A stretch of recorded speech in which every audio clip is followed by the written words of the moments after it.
लखनऊ में तो सिर्फ कागजों पर विकास नजर आया है, लेकिन कुछ ऐसे पार्षद या विधायक भी हैं जनता के लिए भी कार्य किया है और अपनी जनता को अपना परिवार समझा है। आइए जानते हैं शंकरपुरा प्रथम के पार्षद राम अजय सिंह से।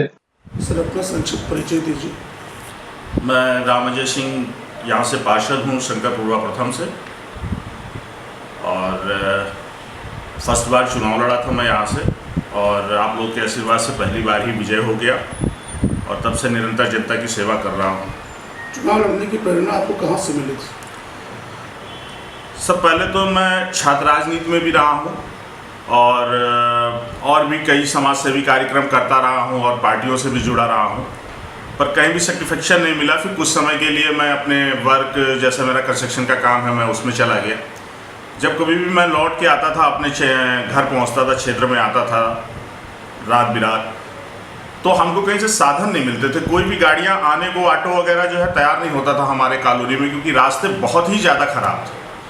तो ये एक मन में विचार आता रहता था कि कोई पार्षद ऐसा क्यों नहीं करता है कि हमारे क्षेत्र के सभी रास्ते सुधर जाए। कम से कम आने जाने, बच्चों को आने जाने में बहुत दिक्कतें होती हैं, स्कूल आने जाने में। तो उन्हीं को देखते हुए फिर ये दिमाग में आया और इत्तेफाक से हमारी पूरी युवा टीम बैठी थी और ऐसे हुआ कि सब लोगों ने सोचा कि क्यों नहीं इस बार एक ऐसा पार्षद बनाया जाए जो अपने क्षेत्र पे ध्यान दे और विकास कराए। तो चूंकि मैं पुराने समय से छात्र से जुड़ा रहा हूं, तो फिर सब लोगों ने उसमें ग्रुप में हमको चूज़ किया कि आपको चुनाव लड़ाते हैं, क्योंकि आपको थोड़ा एक्सपीरियंस भी है राजनीति का। तो ऐसे ही सब मित्रों की इच्छा थी। लोक कल्याणकारी और सोशल वेलफेयर का विचार मन में रखते हुए आपने पहली बार इलेक्शन लड़ा जी, और भगवान का आशीर्वाद है कि आप इलेक्शन में विजय भी हुए। जी जी। विगत 1.5 से 2 सालों के कार्यकाल में आपने अपनी जनता के लिए क्या काम किया? सर, जैसा मैंने बताया कि हमारे यहाँ जो अभी सीवर लाइन पड़ी थी, उससे सारी रोडें बिल्कुल ध्वस्त हो चुकी थी। हम जब पार्षद बन के आए, मेरे सामने बहुत बड़ी समस्याएं थी कि एक तो वोल्टेज प्रॉब्लम थी, लाइट क्लियर नहीं आती थी लोगों के यहाँ पे, जल निकासी की समस्या थी, पानी नहीं आता था, रास्ते खराब थे ही। उन्हीं को मैंने स्टेप बाय स्टेप जो है लेके सुधार कार्य कराना चालू किया।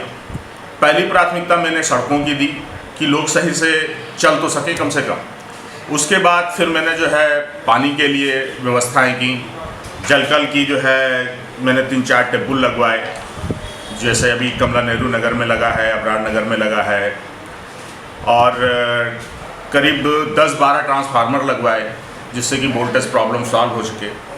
और भी अभी 2-4 मेरे ट्रांसफार्मर पेंडिंग है, जो जगह नहीं मिल पा रही है, उनकी व्यवस्था की जा रही है। तो उसी पे अभी हमारा वर्क चल रहा है। इस तरह के विकास कार्यों पर आपने बहुत ध्यान दिया, बहुत अच्छी बात है। क्या आपने शिक्षा पर कोई ध्यान दिया या नहीं? सर, हमारे यहाँ पे एक सरकारी स्कूल है, खुर्रम नगर प्राइमरी स्कूल। दुर्भाग्यवश वो बहुत क्षीण स्थिति में है, बहुत ही बुरी स्थिति में है। अक्सर वहाँ जल भराव हो जाता है। उसके लिए प्रयास किए जा रहे हैं कई। इससे पहले भी जो है शासन को कई पत्राचार किए गए हैं। एक बार उसकी बाउंड्री वाल तो बनवा पाया हूँ, लेकिन अभी भी बहुत सारी ज़रूरतें हैं। समरसेबल लगवाया है, हैंड पाइप लगवाया है। वहाँ पे छोटे छोटे बच्चे आते हैं मलिन बस्तियों से, लेकिन अभी कहा जाए तो बहुत अच्छा वहाँ पे विकास नहीं हो पाया है। पर उसके लिए मैं निरंतर प्रयासरत हूँ और उम्मीद है कि आगे मैं इसको कर ले जाऊँगा। विकास के इन कार्यों में भविष्य की क्या प्लानिंग है आपकी? भविष्य में आप अपने क्षेत्र के लिए क्या क्या करने जा रहे हैं? सर, हमारे यहाँ सबसे बड़ी समस्या है जल भराव। तो हमने सोचा है कि अगर आप तो हमारा रिज्यूम ख़त्म हो रहा है, अगर नेक्स्ट टाइम हमारा रिज्यूम आता है तो सबसे पहले हम जल निकासी की व्यवस्था पर विशेष ध्यान देंगे, क्योंकि उसी से हमारी सड़कें भी खराब होती हैं। कहीं भी प्रॉपर नालियाँ नहीं हैं। जो भी इससे पहले वर्क हुए हैं केवल खाना पूर्ति के तरीके से किए गए हैं। तो हमारा पहला उद्देश्य जल निकासी पे रहेगा, क्योंकि हमारे बहुत से ऐसे एरिया हैं जहाँ जल भराव हो जाता है। इवन घरों में 5-5 फीट पानी भर जाता है और उसके लिए लोगों ने दीवारें खड़ी कर रखी हैं अपने दरवाजे पे, जिसको फार्म की एंट्री करते हैं अपने यहाँ। तो जल निकासी पे मेरी पहली प्राथमिकता रहेगी उसमें। इसके अलावा अभी भी जैसे मैंने बताया कि जो है वोल्टेज प्रॉब्लम है, रोडें लमसम हमने निपटा ली हैं, कुछ रह गई हैं। तो मुझे लगता है कि इसी कार्यकाल में या थोड़ा बहुत जो भी होगा आगे उसको देख लिया जाएगा। जल निकासी से ही आपकी जनता का संपूर्ण समाधान नहीं हो सकता है जी, क्योंकि कुछ और आवश्यकता है।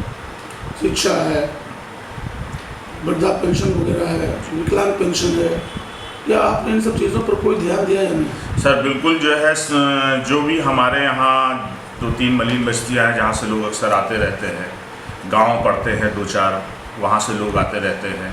और इसके लिए हमने बाकायदा जो है हमारे यहाँ फॉर्म अवेलेबल हैं वृद्धावस्था के भी, और जो भी इस तरह की सरकार की नई योजना, विकलांग पेंशन की भी, जो भी इस तरह, अब इस तरह की योजनाएं सरकार जो है जन सेवा केंद्रों द्वारा करा रही है। तो उसके लिए भी हमने जो है 1-2 जन सेवा केंद्रों को जो है बात कर रखी है। जो बहुत बुजुर्ग लोग होते हैं या नहीं चल पाते हैं, तो मैं वो जन सेवा केंद्र के मेंबर को ही अपने ऑफिस में बुला लेता हूँ, उनके सारे डॉक्यूमेंट्स चेक करा देता हूँ कि आपको क्या क्या चाहिए, देख लीजिए इनके पास सारे कागज़ हैं या नहीं है। अगर कोई कमी बेशी है तो उनको किसी भी अपने स्तर से लग के उनको पूरा कराता हूँ। और प्रयास यही रहता है कि उनके कार्य हमारे ऑफिस से ही हो जाए। अगर उनको जन सेवा केंद्र जाना पड़ता है तो एक बार ही जाए अपने सारे डॉक्यूमेंट्स लेके, और उसी बार उनका काम हो जाए, बार बार उनको दौड़ना ना पड़े। ऐसी व्यवस्थाएं हमारे यहाँ, और स्टाफ हमारा परमानेंट बैठा रहता है। अभी भी जो है स्टाफ हमारा कार्यालय गए होंगे, आपको मिला ही होगा। जैसा कि मैंने सुना है जी कि अभी कुछ प्रधानों, कुछ पार्षदों, सभासदों जी के अकाउंट भी मतलब बंद कर दिए गए, इसकी वजह से वो विकास का काम करने में असहाय। क्या ऐसा आपके साथ भी हुआ है? नहीं सर, हमारा अगर आप रिकॉर्ड देखेंगे तो लोगों का जो वार्ड विकास प्राथमिकता निधि मिलती है वो मार्च में उसका एंड होता है कि मार्च में ख़त्म हो जाए। हमने बताया कि हमारे यहाँ चूँकि अनडेवलप कॉलोनी है, प्राइवेट सोसाइटियाँ हैं, तो वर्क इतना ज़्यादा करने को रहता है कि हम मार्च तक का इंतज़ार ही नहीं कर पाते हैं। वो दिसंबर और जनवरी में हमारा पूरा जो वार्ड विकास प्राथमिकता निधि है वो ख़त्म हो जाती है। मार्च के बाद रामाजय जी, देखा जा रहा है कि आपके क्षेत्र में आगे जो कुछ अंदर इंटीरियर बने हुए हैं, मकान बने हुए हैं और सब कुछ है, वहाँ पे डेवलप नहीं है, रोडें काफ़ी ख़राब हैं, गड्ढे हैं, तो इनका कुछ निवारण आपने सोचा है? नहीं, सरकार द्वारा अभी गड्ढा मुक्त कार्यक्रम कराया गया, उसमें कुछ रोडें हमारे यहाँ गड्ढा मुक्त हुई हैं, और हम लगातार निरंतर लगे हुए हैं विकास पे। जो रोडें अभी हमारे यहाँ रह गई हैं, अभी छूट गई हैं, वो बहुत जल्द ही आपको फिर से बहुत अच्छी तरीके से रोडें मिलेंगी। जैसे स्ट्रीट लाइट की भी प्रॉब्लम लोगों को है कि स्ट्रीट लाइट नहीं लगी है, कई जगह ऐसा है जहाँ फ्यूज़ हो गई है स्ट्रीट लाइट और स्ट्रीट लाइट नहीं मिल रही है। स्ट्रीट लाइटें हर जगह लगी होंगी जी। स्ट्रीट लाइटें फ्यूज जरूर हो गई होंगी, वो जल्दी नहीं सही हो पाती हैं, क्योंकि मार्च के बाद से थोड़ा स्थिति गड़बड़ रही है नगर निगम की। तो उनको जो भी उसमें मटेरियल लगता है, चौक, बल्ब, वो आसानी से अवेलेबल नहीं हो पा रहा है, इसलिए सही तो हो रही है, थोड़ा समय लग जा रहा है। और बरसात के समय में थोड़ा सा लाइटें जब पानी वानी जाता रहता है तो जल्दी जल्दी खराब होती है। और सर, ये आंगनबाड़ी का क्या है? आपके यहाँ है कोई आंगनबाड़ी आपके इसमें? हमारे यहाँ आंगनबाड़ी के छोटे छोटे 2-4 केंद्र हैं जहाँ बच्चे पढ़ने जाते हैं। 1-2 केंद्रों का मैंने खुद जो है निरीक्षण किया है, तो वहाँ तो मुझे सही लगा जो भी मैंने देखा, और उनको मैंने बताया भी जो भी मुझे वहाँ कमियाँ नज़र आईं, कि साफ़ सफाई की व्यवस्था रखें, और जो भी वहाँ आंगनबाड़ी कर्मियाँ थीं उन सबको भी जो है गाइड किया कि किस तरह से उन्हें काम करना है, और क्षेत्र का भी जो है कैसे सफाई व्यवस्था में जो भी छोटे छोटे बच्चे आते हैं वहाँ पे, कि उनको भी कैसे सिखाया जाए कि वो जैसे कागज़ है वो कोने में डाले हुए हैं, तो उनको जो है जहाँ पहले हम बैठ रहे हैं उसको साफ करें, फिर आगे क्षेत्र में निकलते हैं। अपने क्षेत्रवासियों से मैं सिर्फ यही कहूँगा कि मौसम ख़राब हो रहा है, डेंगू जगह जगह फैल रहा है, आप लोग इन चीज़ों का ध्यान रखें कि कहीं भी कोई भी जल भराव ना होने दें। सबसे पहले शुरुआत अपने घर से ही करें, कूलर, कोई डब्बा, बाल्टी, किसी भी तरह का इस तरह पानी स्टोर ना होने दें। एलोवेरा जूस त्वचा विकार, जोड़ों के दर्द, आर्थराइटिस, एसिडिटी, उदर रोग, धातु रोग, मासिक धर्म की अनियमितता व दीर्घ यौवन के लिए सर्वोत्तम है। मुझे पूरा विश्वास है जो सुबह उठकर आंवला एलोवेरा का जूस पिएगा व योगाभ्यास करेगा, वह रोगों के कुचक्र में नहीं फंसेगा। सबको करेंगे सूट सेहत के 2 घूंट।